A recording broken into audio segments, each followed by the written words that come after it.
Hey everybody, welcome back to the Look It All podcast. This is your host, Elias Roush. This podcast is sponsored by EliasRoushMedia.com. Photo, video, digital media production. Long time, no see. It's been a while since we've podcasted. I think we just got Rosie the dog all riled up. You see her behind me? You probably can't on the live. How's it going, everybody? Um, we are still getting a little bit settled in with everything. We are currently live on Twitch. We've been doing some lives just about every other day on twitch.com, twitch.tv/Look It All Podcast. And you know where to find us.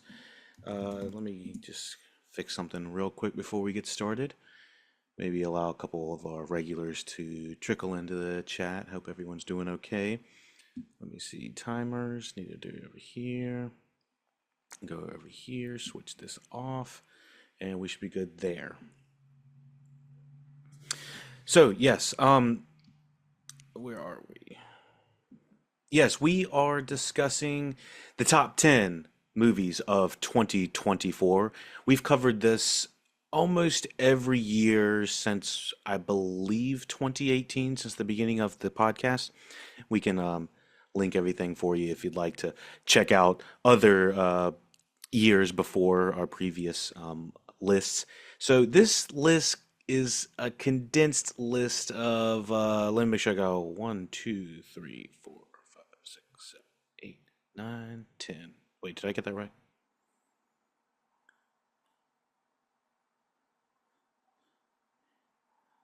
Oh, okay. So actually I counted 11, so I need to cut one off. And there we go. Actually, one of them didn't make it, but we'll talk about that one anyway. There is a lot of movies we've seen within the last year. The first thing that we're going to cover are the movies that we did not get to see last year, so that people aren't like, "Hey, did you see this? Did you see this? Did you see this?" And there's this will allow everyone to be like, "Okay, so he didn't see it. It's not going to be on the list. Blah blah blah. Don't have to worry about it."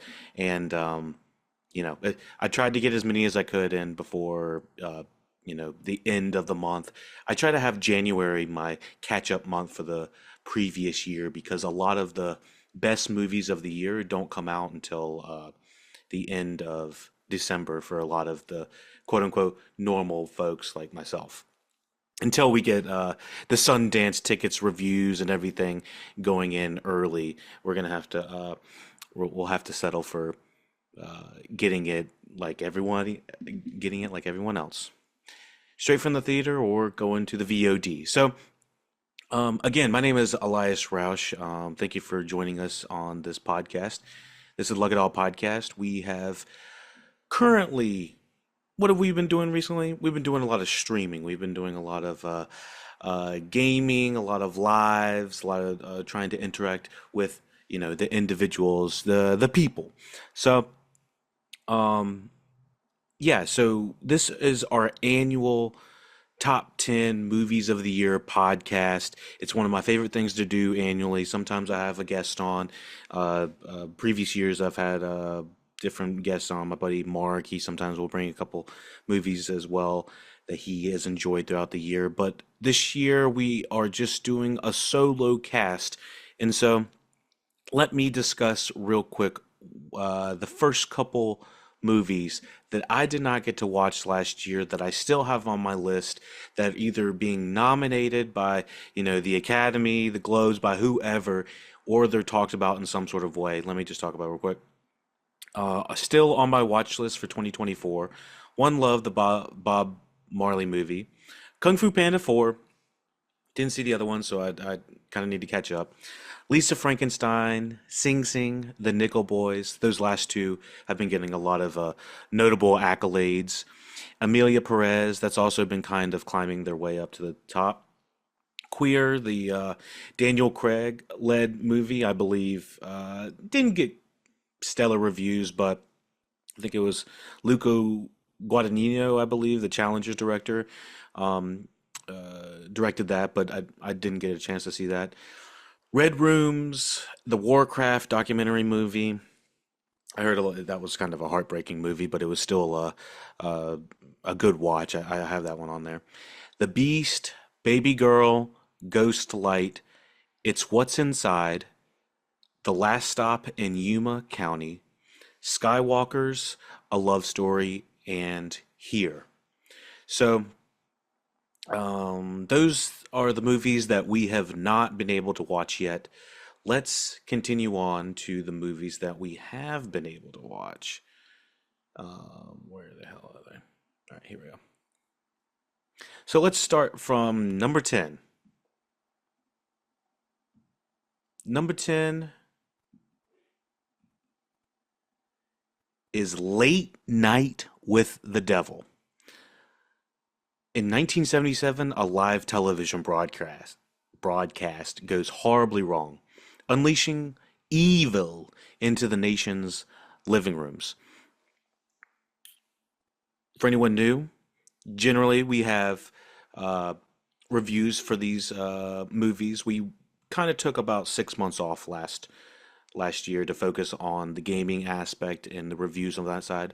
So I might go in a little bit more detail than normal on the top 10 reviews we're doing right now. But in summation, Late Night with the Devil, it's a great one night horror film. It's all in one night.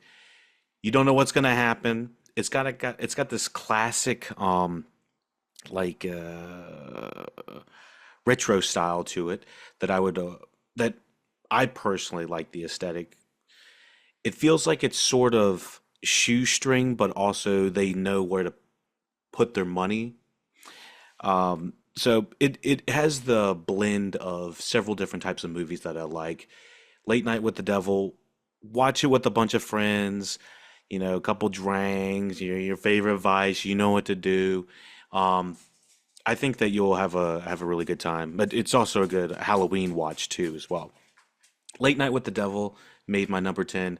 David Dat Smalch Dat David Dat Smalchian is an actor that I've seen as a character actor in I don't know a ton of different things. I remember him most notably in The Dark Knight as one of the Joker's henchmen or something like that. But he finally gets to shine as a leading man, and I think he absolutely kills it. I'm really excited to see this movie do well.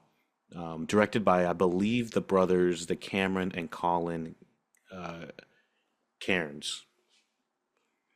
So, number nine.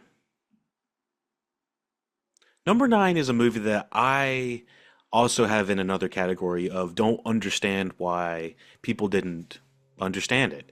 It is number nine is Mad Max Furiosa, or Furiosa, a Mad Max saga. I don't know, whatever you. Maybe that's why I didn't do well because people didn't know what the fuck the the name was. But anyways, um, Anya Taylor Joy and Chris Hemsworth. You got what's his director? George Miller coming back, returning on one of the for a sequel of one of the most notable movies ever, Mad Max, Fury Road. It had a lot to live up to. And for me personally, I think it delivered in the ways that it needed to. I didn't think it was a perfect movie, which is why it's a little bit lower on my list, but I still had a damn good time. I could definitely see the money on the screen, everyone's acting their ass off. It's an overall um thrill of an experience, but it's not the fast action nonstop ride that Fury Road was that everyone's going to just compare it to. So, good movie, maybe even a great movie, but not a perfect movie. Still made my list. Still think it was notable to be up there. Did not understand why the majority of audiences didn't go out and see it. Everyone I've ever talked to loves Mad Max, or at least admires it to the point where they would want to see more. I don't really understand what was the thinking of this coming out in, like, I think it was like March or May. Let me see. Yeah, it was in May, and it just didn't do well. I thought it was going to be a big summer bang, but the way that this year opened, a lot of people will say, was this year good in movies? Was this year bad in movies? I think there was a large collection of really good movies, but I didn't see that perfect movie. I didn't see that exceptionally great movie. I was lacking the movie that I think that is going to be carried on for years on years on years. So, was it a good year? Yeah, it was a good year. Was it a great year? I don't think so. I don't think it was a great year in movies, unfortunately. Mad Max Furiosa, I wanted to be perfect. I wanted it to be the best. I had really high expectations for it, and they mostly met them. But like I said, it wasn't perfect. So that's number nine. So we have number eight. I just watched this one the other night. I was really I don't know why I was so just not gung ho on watching this. I didn't really hear much about it. I'm not a big fan of what the. It's not like I'm not a big fan. Sketch comedy, Saturday Night Live. I just, I'm some hit, some don't hit. Saturday Night, the movie. Hell, I wanted to watch the show this felt. Saturday Night, the movie is got who's who of your favorite comedians, your character actors from the left to the right. I was laughing my fucking ass off. I thought Saturday Night Live, Saturday Night about, which is a movie based upon like one of the first nights of Saturday Night Live, uh, just fucking slapped. It's a Jason Reitman joint. So his father, Ivan Reitman, the well-known director, Ghostbusters, and everything else under the sun. Um, but I thought that Saturday Night has this rat-a-tat. Everything's got to go, go, go. Got to move, move, move. It's got a it's got a rhythm to it that I fucking enjoyed. I was not expecting this rat-a-tat. Gotta go, gotta go. I was expecting the boring. All right, we had Dan Aykroyd over here. We have, you know, um, we have fucking Jim Henson over here. We have Chevy Chase in the corner. We have some of John Belushi over here. I was just expecting, and these people were played by Jim Henson being played by Nicholas Braun, Chevy Chase being acted. Corey Michael Smith plays Chevy Chase. Phenomenal job. Blew me out the fucking water. And then of course you got George Carlin. Just tons of individuals in this that were just packed in like less than a 2 hour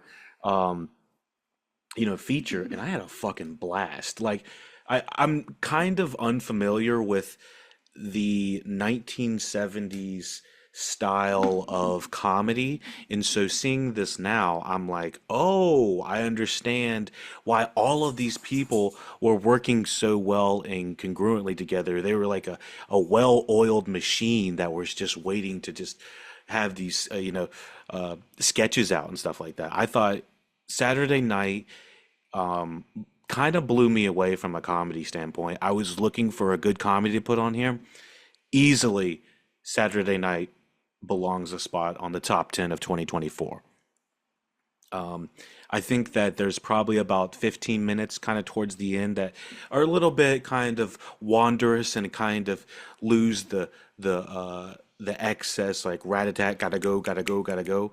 But there's still some uh, there's just scenes in here that of people just being really raw and being really real with each other. And it's a stacked cast. Nicholas Braun, we got the prodigy Cooper Hoffman. I'm already going to call it now that Cooper Hoffman has got the goods. His father would absolutely be proud. Philip Seymour Hoffman's son, and he is barely 22, and he's channeling like 32 in the most appropriate and right ways, I believe. I'm astonished with his acting abilities. Just he has gravitas on the screen. He definitely has his father's aura, just in that quote unquote riz. You know what I'm saying? So Saturday Night, I can't say enough good things about it. Right now, it's available in the States on Netflix. So be sure to check that out if you want a nice laugh. Number seven. Six. Oh no. Seven, six, five, four, three, two, one. Yeah, sometimes I have to make sure I have all the numbers right. I should probably number these next time. Okay, so number seven. This one was. Hold on, I need a little bit of coffee for this. How's everybody in the chat doing? Howdy, howdy, howdy.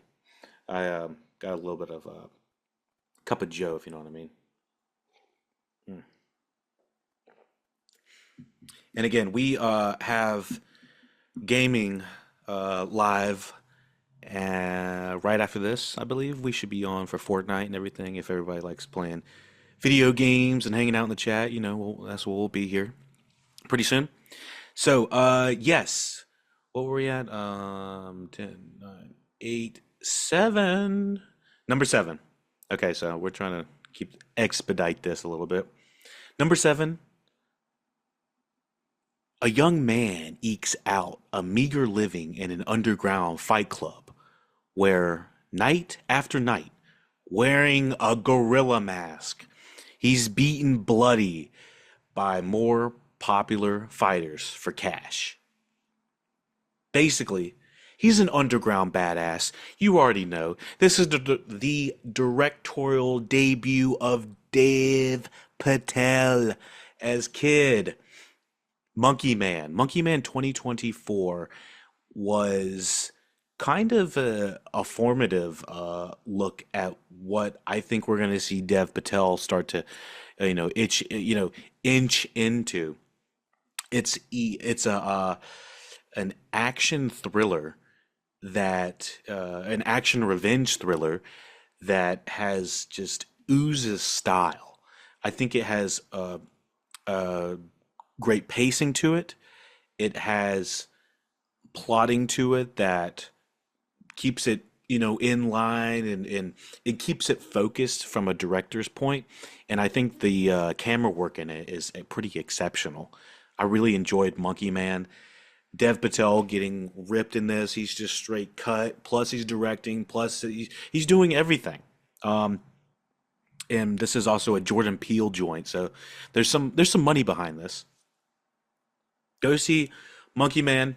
Let me know what you think about it. That's about all I gotta say about that one. Not perfect, but again, deserves a place on the 2024 list, especially for being his first movie. Was excuse me, Dev Patel, I believe, was in the Green Knight right before this. Let me see. Yeah, I believe he was in The Green Knight most recently, and just seeing him go from so he was in Wonderful Story of Henry Sugar, Poison, then Monkey Man. Okay, so I got you. Um, but yeah, I loved him in The Green Knight. Just seeing him kind of explore a different avenue from going. Green Knight is like the opposite of Monkey Man. Green Knight is very kind of peaceful, serene, cerebral. Monkey Man is like gritty action, down to earth, like well, relatively down to earth, but just like rock'em sock'em, just like this is the real. So, this is Monkey Man at number 6, I believe. 10, 9, 8, 7, 6. Sorry, Monkey Man was number 7. Number 6, The Brutalist. Well, I guess I just gave it away. But yeah, number 6, The Brutalist. Escaping post-war Europe, a visionary architect comes to America to rebuild his life, his career, his marriage. Was that a good Adrian Brody impression? um, on his on his own in a strange new country, he settles in Pennsylvania, where a wealthy, prominent industrialist recognizes his talent. This was released kind of middle to end of the year, I believe. Um, and I had like a soft release, I believe, in the United States. It wasn't 100% full rollout, to my knowledge. Budget of 9.6 million. I would have thought it would have been a little bit more than that. This is one of the movies that are directed by Brady Corbett. I'm a little bit Uh,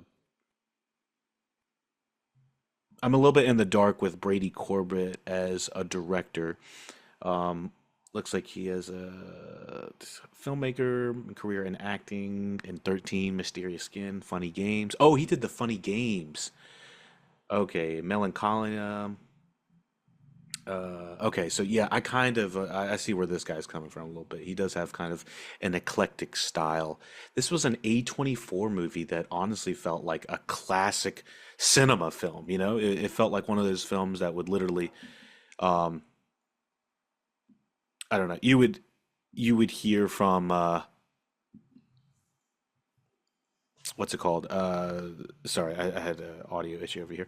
Um, it feels like one of those classic cinema films. Is kind of how I would describe it as. Um, so let me see what else we have. Brutalist, Adrian Brody, amazing. The direction, I thought the first, basically, it's a movie that happens in two different halves. The two different halves are divided by an intermission. It's a three hour, 20 minute, 10-minute movie, and it feels like a well placed, like uh, it feels like a well placed intermission to kind of break up where you're supposed to be within the story. Where you're supposed to be within the story, coming of age, quote unquote, visionary architect. So he lands the job without going into too many other details about the movie. I think the second half is much stronger than the first half. The first half is a fine movie. The second half is a phenomenal to a great movie. If the movie would have been everything it was in the second half, I would have been there for the entire thing. So let me see where else we're at. Brutalist, Adrian, was it Adrian? Did I say Adrian Brody? That's his name, right? Yeah, yeah, yeah. I said that right. Okay, so yeah, I enjoyed that a lot. Number five. Now this one was a little bit lower on the totem pole for me for a while of the top movies, and it's not because I didn't like it at first. I think I just had to sit on it a little bit. This director, I always feel like I have to kind of watch his movies several times, and the more I watch it, the more I do fall in love with it. The more I'm like entranced by it. I love this dude's movies. Robert Eggers directed Nosferatu, the 2024 film. In 1830s, estate agent Thomas Hutter travels to Transylvania for a fateful meeting with Count Orlok, prospective client. And so the entire time this movie's happening, it's just I don't know if everyone else was feeling this. When I saw it, it was kind of a little bit more relaxed of a time. Like there weren't really many people watching. It wasn't a full house, so it was quiet. But was saying that I was laughing my fucking ass off. I laughed my ass off the first half of this for kind of a while, and then kind of settled in of like, okay, I understand that it's a little bit over the top, but in like the best ways. So, I did like, I didn't like, I loved Bill Skarsgård as Nosferatu, Count Orlok. Uh, we also have Nicholas Holt and Lily Rose Depp. There, Nicholas Holt literally can't do anything wrong. He's about to be fucking Lex Luthor. He's everything he seems to touch. He's generally the best thing about, if not one of the best things about. Talking Fury Road earlier, he was in it too. Um, just a phenomenal actor. He's going all the way. He's going to be a superstar, especially with the upcoming movies he's going to be in. We'll talk about those in a little bit. So yeah, Lily Rose Depp. Thank God she got out of the what was it called? The Idol. Was that the Idol with the Idol with the Weekend? It was the Weekend. I was trying to figure out what his name was. Yeah, the Weekend. So Lily Rose Depp. She can act. It's okay, everyone. We can all settle down now. I think this is one of her best debuts. I mean, it's not her acting debut, but it's still having her on screen. I don't remember her. Was she in Tusk? I think she was in one scene in Tusk. I think now that I remember it with Kevin Smith's daughter. I don't know. Um, the King. Oh, I know what it is. She was in Tusk with Johnny Depp, Johnny Depp's daughter Lily, and Kevin Smith's daughter. I don't remember her name. Um, but they wwere probably on the set having friends and whatnot, whatever. So yeah, I enjoyed Nosferatu. The moodiness. This goes in the uh, the Hall of Fame of Robert Eggers' best from The Vitch, The Lighthouse, The Northman, Nosferatu. Dude is fucking on fire. He's literally gotten every single shot off, and I've loved every single one of his movies. I need to clear out an entire shelf for this man because he's clearly going to the top. This is what I mean. He's already at the top.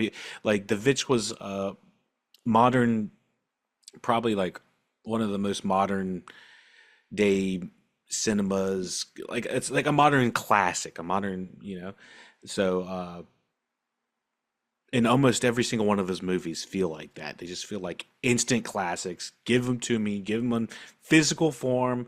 You already know. Um, I before I go to the next movie, I believe this is going to be the fourth movie. Um, I do want to just stress the importance of physical media in the times that we are living in, which are very scary times. I believe that everyone needs to own the historical favorite films that they like hell, I don't know, like a Schindler's List. I own it digitally, but I need to have it physically. I feel that we are living in times where it's going to be more difficult to get this type of media going forward. So having physical media is more important than ever. I just want to stress that. Continuing on to the fourth movie. You probably wouldn't have guessed this one. This one is a documentary, and it is about a cross-country road trip of two friends.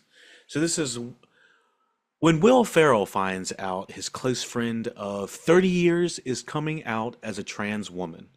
The two decide to embark on their cross country road trip to process their new stage of relationship in an intimate portrait of friendship and transition. I think this is a very powerful movie that gives us insight to specific friendship, but it could be kind of applied to multiple different, friendships that, you know, um, the life of someone that has decided to transition. This is specifically transitioning to a woman. But I guess you could technically have this apply as transitioning to a man as well. And so I feel like, just as someone that is not in the LGBT community, but is a proud ally of them, that this is a very, um, you know, very positive and open, introspective way to look into and understand the community. And I felt like uh, there needs to be kind of more of these movies that are in documentaries that are just kind of feel good and understanding. And I do feel like my list is more complete this year of quote unquote feel good movies. And I honestly, with the past few months of the heaviness of it, seeing Will Ferrell and Harper Steele go on a cross country um, kind of documentary, get to know each other to a different degree kind of film is it's heartwarming, I feel like, and we need more of that. And there's not much more I can say about it than it just opens up your mind to a world that you probably were blind to, and you learn so much more about listening.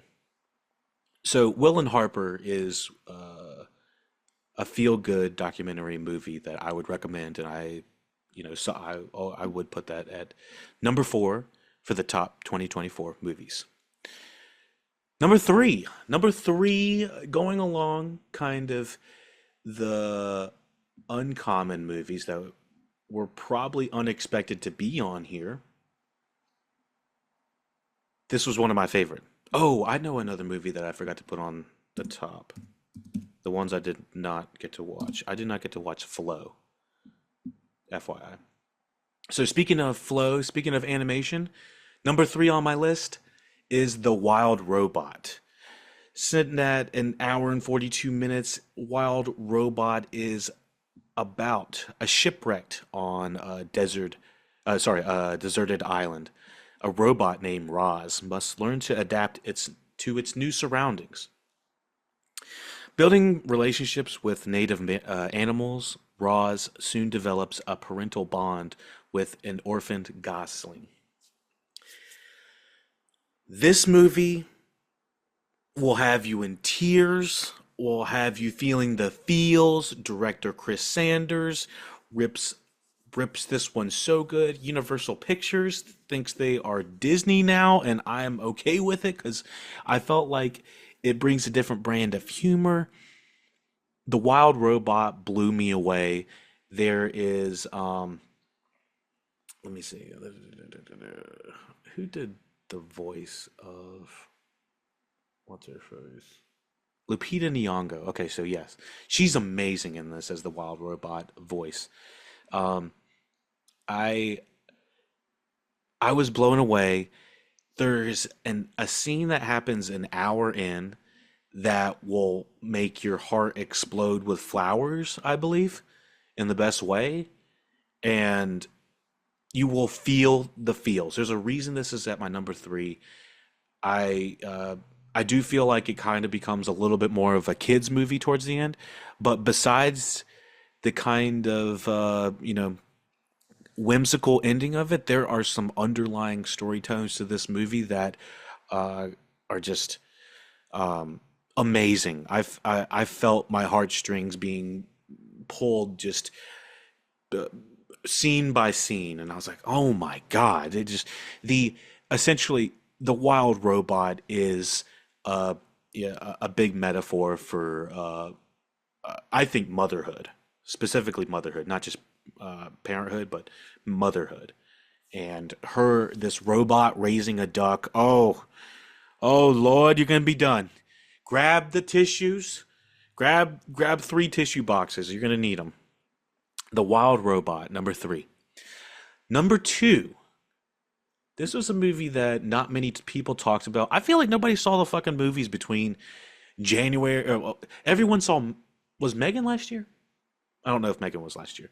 But everyone saw maybe one or two movies at the beginning of the year. Uh, I got one more thing. So yeah, I don't know if anyone saw um, movies at the beginning of the year, but it felt like up until like May, nobody was seeing shit. So this movie dropped March 8th. I remember when it came out, everyone had really good things to say about it, but then it just kind of just went to nowhere. Love Lies Bleeding.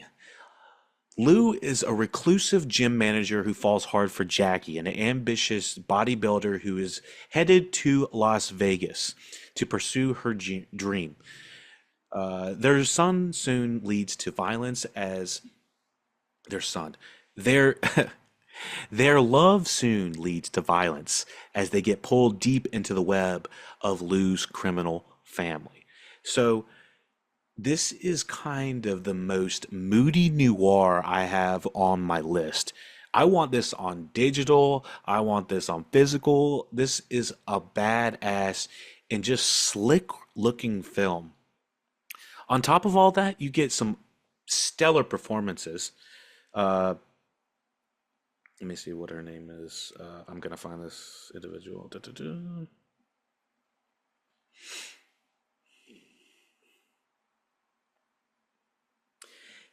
Katie O'Brien is gonna be the name everyone's gonna be talking about from this movie. She transforms her body like no one I've seen. Okay, so actually, no, no. If you saw Iron Claw with Zac Efron and how he transformed his body into like fucking He-Man, Katie O'Brien as Jackie transformed her body. I was in shock. I mean, I'm sure there might be a little bit of CGI type stuff going on, but I mean, Kristen Stewart's in great shape too. Don't get me wrong, but Katie O'Brien looks like she took this role to the next level and she was in the gym 8 hours a day. It is a phenomenal role for her.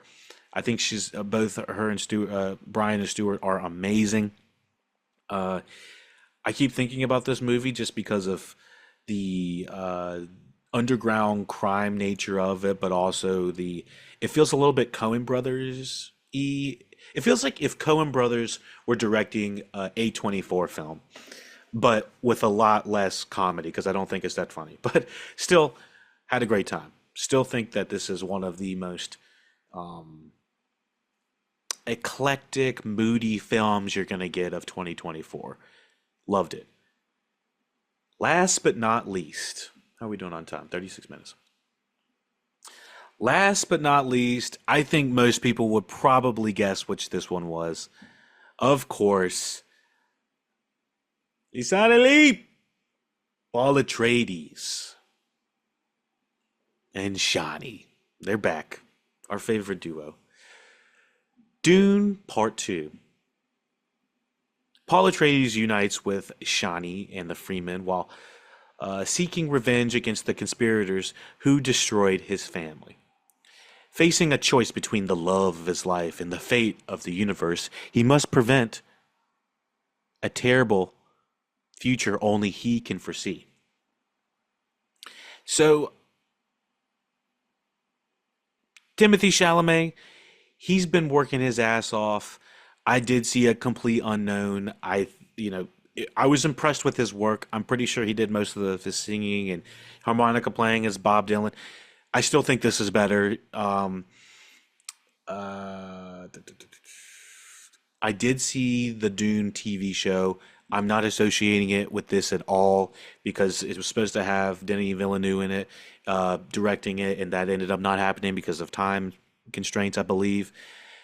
The TV show is not nearly as good as the movies, but I mean, having Zendaya, Timothy Chalamet, uh, Rebecca Ferguson, the whole squad is back. The whole squad is here. It's back. We did cover Dune Part 2. It's one of the it's one of the most visually gripping pieces of media you'll watch in 2024. It looks impossible however they filmed it. There is there's an animal that they have to ride in the middle of this and it is I've never seen anything do this. Squad, what's up, Lumpy? Just seeing you now. So yeah, there is uh ridiculous scenes that are happening in this movie that look impossible to have shot. There is a fuck ton of a cast that just spreads for miles. That's A list to A list to A list. It looks like $1 billion were put into this. This movie easily gets my number one, just from all of the visuals, everything about it. I'm all here for it. Um, what else? What else do we have? Yeah, I cinematography to the direction. It is one of the most notable movies I can think of last year. Other movies I thought that would kind of that do kind of fit this mold, but did not, from a story angle or for some other reason, didn't make top 10. The Substance, Challengers, um, Blink Twice, Honora. There was just a couple different like movies that I didn't find uh, reach the potential for the top 10 that other ones have. They do kind of fit like the moodiness or the story or the direction or something like that um, too. So um, yeah, Dune Part Two. I do feel like I love it 80% and then 20% I wish it was a more of a complete movie because Dune Part E's Family Vacation is that, did I watch that one? I don't I don't even remember. Is that in relation to the Johnson Family Vacation? Oh God. Um so yeah, Dune Part 2 I almost fell in love with it like I loved part one. The reason I didn't love it all the way was it did not feel like a cohesive movie from story to end. It felt like a part of a bigger film. Now, part three could come and I could be like, all right, yeah, this was the best shit ever. But part one felt like a cohesive thought. Part two feels like there's more to come. Now, I have full faith in Villeneuve, so he's got it. So, a couple movies that I just want to shout out real quick. Maybe uh movies that I didn't get. I really enjoyed Honora, but I didn't think that it was the. I think tons of people were going into Honora thinking that it was going to be the next best thing since sliced bread. Good movie, not a great movie for me. Performances were still amazing though, and I still think the direction was, admirable. The Fall Guy. The Fall Guy was another movie that came out. I believe that came out in, I think it was March. Let me see what the Fall, and it was kind of split down the middle. My personal take about the Fall Guy was it was so fucking predictable, and I didn't think it was funny at all. David Leitch is an action director who's made several other movies that I do like. I liked the original Deadpool. I believe he made Bullet Train 2022, John Wick 2014. Uh, I think he was one of the co-directors on that, or he might have been one of the. I think he was one of the stunt guys on there. Anyways, coordinators. But anyways, the stunts were badass on Fall Guy, but the I thought the comedy was terrible. I just I didn't laugh once, and I thought I saw the ending coming from a mile away.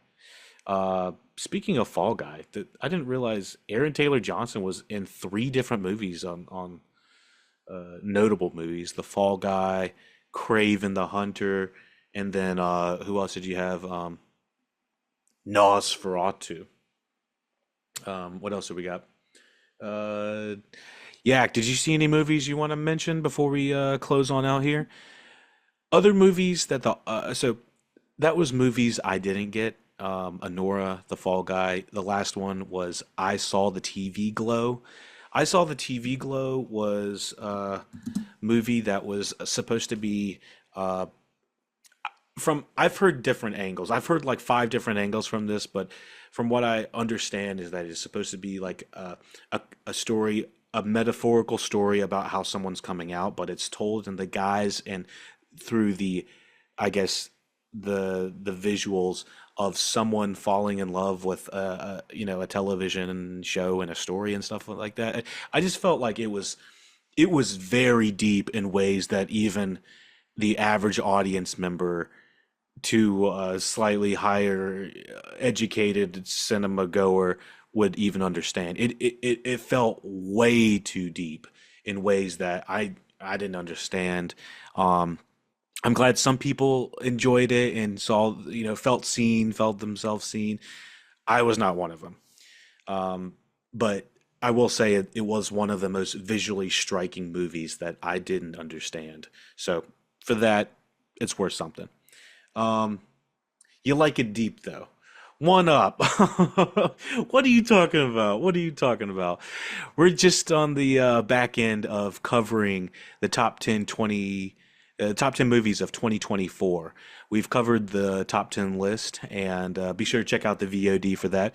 We're going to cover three more categories: movies the audiences didn't get, and then anticipated movies coming out for 2025. And then we are going to hop on Fortnite live with the boys. Are you ready, Yak? So, yeah, let me see. So movies that audiences didn't get. So the movies that I think the audiences didn't get, off the top of my head, I see Furiosa, which would have been Mad Max. Furiosa, I believe, cost like $150 million, and they were scraping for that money back. Um, they wanted they wanted so if they had $150 million, they expected to get 300 plus. I'm pretty sure they didn't even get close to that. Um, but apparently there was like craziness going on set to the point where the actors were like, we can't even talk about how bad it was on set for 20 years down the line. That's how fucking nutty it was. So, um, yeah, one up. Are you down to join us on a little bit of fort here in a little bit? We'll probably need an extra man in there. Um, y'all be sure to give one up follow in the chat. He's a good friend of ours, been hanging out. Um, so yeah, Furiosa was the number one movie that I don't think the audiences got last year of 2024. It was a fantastic movie from, top to bottom. It should have done really well in the box office, and it just didn't. So, I've done a little bit of research on the movies of 2025. Good man, good man. Back in the States. Which one up? Which state are you in, by the way? If you don't mind me asking. Um, we're in NC, by the way. So, where are we at? Yeah, anticipated movies of 2025. We have my number one movie right now. We'll just kind of there's no, it's not a list. It's not like a 1 to 5 list, but whatever. Uh, First thing that I saw on the list was Superman. Who's excited for Superman? Oh, nice, nice. Oh, that's where we're from too. That's crazy. Small world.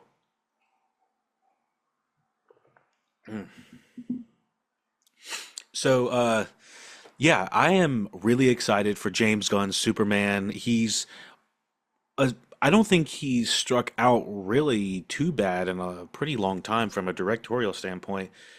I think Guardians 2 might have been the last thing I saw that I was not a big fan of, but I mean, that's just kind of, that's how the cookie crumbles, you know? I mean, they just asked him to basically recreate Guardians 1, and it's really hard to capture lightning in a bottle like that, but it was still a decent movie.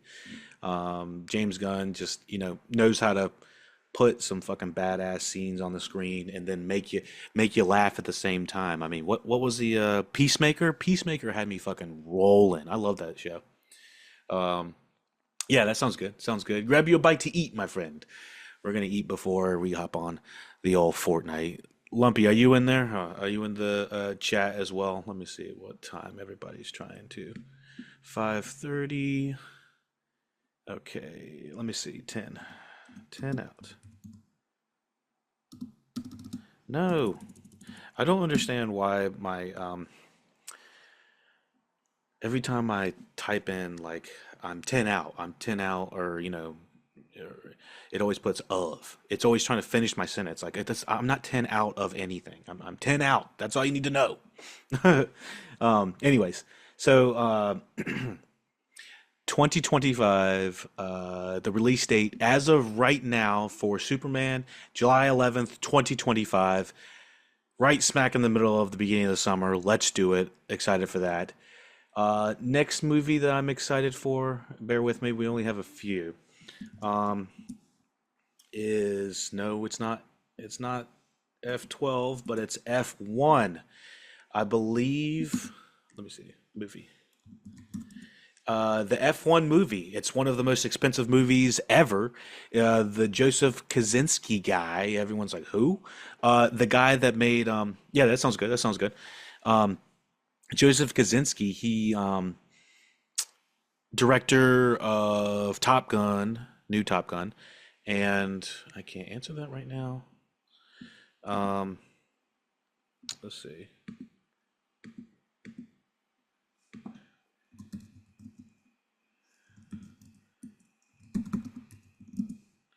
Um, so yeah, Joseph Kaczynski F1 comes out June 27th, 2025. That's like 3 weeks before Superman. That's going to be an exciting summer.